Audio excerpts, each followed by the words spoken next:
கர்த்தருடைய பரிசுத்த நாமத்திற்கு மகிமை உண்டாகட்டும். இந்த நாளிலும் கூட நாம் புதிய மாதத்திற்குள் காலடி வைத்திருக்கிறோம்.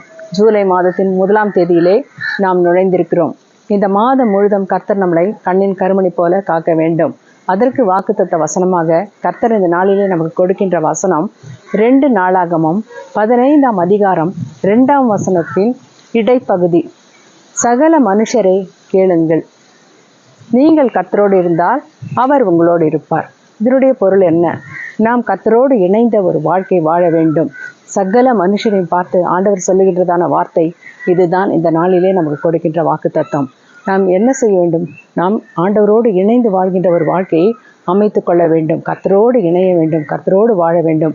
எப்படி ஒரு சின்ன குழந்தை தன்னுடைய தாயாரை விட்டு பிரிந்தால் தன் தாயின் முகத்தை பார்க்கும்போது எவ்வளவு ஆனந்தம் அடைகின்றதோ, எவ்வளவு மகிழ்ச்சி அடைகின்றதோ, கட்டி தழுவி மகிழ்கின்றதோ, அப்படிப்பட்ட இன்பம் நமக்கு உண்டாக வேண்டும். கர்த்தரை விட்டு பிரியும் போது கொஞ்ச நேரம் கூட நாம் ஜெபம் பண்ணாமல், இல்லை வேதம் வாசிக்காமல், இல்லை நாம் கர்த்தருடைய துதி ஆராதனையை கலந்து கொள்ளாமல் நாம் நம்முடைய சொந்த காரியங்களுக்கு செலவிடும் போது நம்முடைய இதயம் ஏங்க வேண்டும், ஆண்டவரை பார்க்க வேண்டும் என்று மீண்டுமாக ஆண்டவரிடத்தில் நாம் இணையும் போது அந்த ஒரு துடிப்பு, ஒரு குழந்தையினுடைய துடிப்பு நமக்கு உண்டாக வேண்டும். அதுதான் பாருங்க, ஒரு பழமொழி கூட உண்டு, தாயை காணா சேயை போல. இப்படி பார்க்கும்போது சேய் என்று சொன்னால் குழந்தை, தாயை காணாத சேய் எப்படி துடிக்கின்றதோ அப்படி ஒரு நிலைமை நமக்கு ஏற்பட வேண்டும்.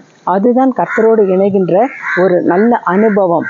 அப்படி பார்க்கும்போது வேதத்திலே பரிசுத்தவான்களாக வாழ்ந்த நம் முன்னோர்கள் எப்படி கர்த்தரோடு இணைந்து வாழ்ந்தார்கள், கர்த்தரோடு இருந்தார்கள். அதனால் நிறைய நன்மைகளை பெற்றுக்கொண்டார்கள். நம்முடைய ஆதி தகப்பன் ஆபிரகாம் என்ன செய்தார்?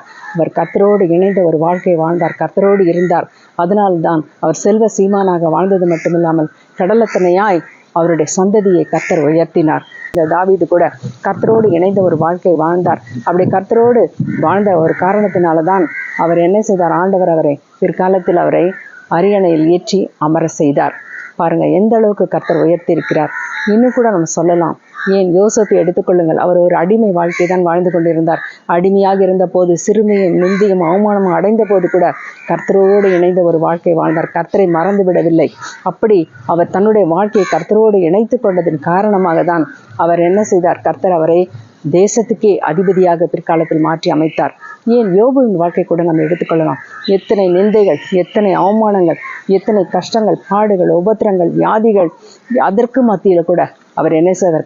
கர்த்தரை விட்டு விலகாது கர்த்தரோடு தன்னுடைய வாழ்க்கையை இணைத்து கொண்ட காரணத்தினால்தான், அவர் கர்த்தரோடு இருந்த காரணத்தினால்தான் அவருடைய வாழ்க்கையில வெற்றி பெற்றார், இரண்டத்தனையான நன்மைகளை பெற்றார். இந்த நாளிலும் நாம் இதை சிந்திக்க வேண்டும். நம்முடைய வாழ்க்கையில கூட நாம் என்ன செய்ய வேண்டும்?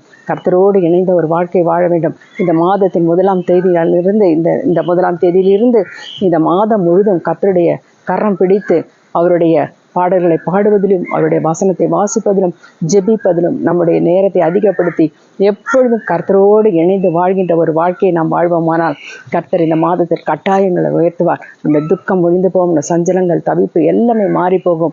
இந்த மாதம் உங்கள் அனைவருக்கும் ஒரு ஆசீர்வாதமான மாசமாக கர்த்தர் உங்களை ஆசீர்வதிப்பார். இந்த மாதம் முழுதும் கர்த்தர் உங்களை ஆசீர்வதிப்பார். கர்த்தர் தாமே ஆசீர்வதித்து வழிநடத்துவார். நீங்கள் கர்த்தரோடு உங்களுடைய வாழ்க்கையை இணைத்துக் கொள்ளுங்கள். அவர் உங்களோடு கூட எப்பொழுதும் இருப்பார். நீங்கள் கர்த்தரோடு இருந்தால் அவர் உங்களோடு இருப்பார். ஆமீன். இதாவே இந்த நல்ல நேரத்துக்காக நன்றியோடு இடத்தில் வந்திருக்கிறோம். இந்த மாதத்தின் 1ஆம் தேதியிலே கர்த்தாவே நாங்கள் காலடி வைத்திருக்கிறோம். இந்த மாதம் முழுதும் உமது அன்பின் கரத்தினாலும் ஆண்டவரே உங்களுடைய அரவணைப்பின் கரத்தினாலும் எங்களை ஆண்டு வழிநடத்துங்கப்பா. ஒவ்வொரு நாளும் நாங்கள் உம்மோடு கூட இணைந்த ஒரு வாழ்க்கையை வாழ்வோம். அப்படி வாழும்பொழுது எங்களுடைய வாழ்க்கையை கூட நீரப்பா வெற்றியுள்ள வாழ்க்கையாக மாற்றி தருவீர் என்பதில் கொஞ்சம் கூட சந்தேகம் இல்லை.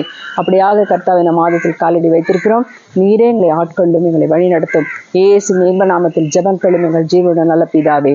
ஆமேன்.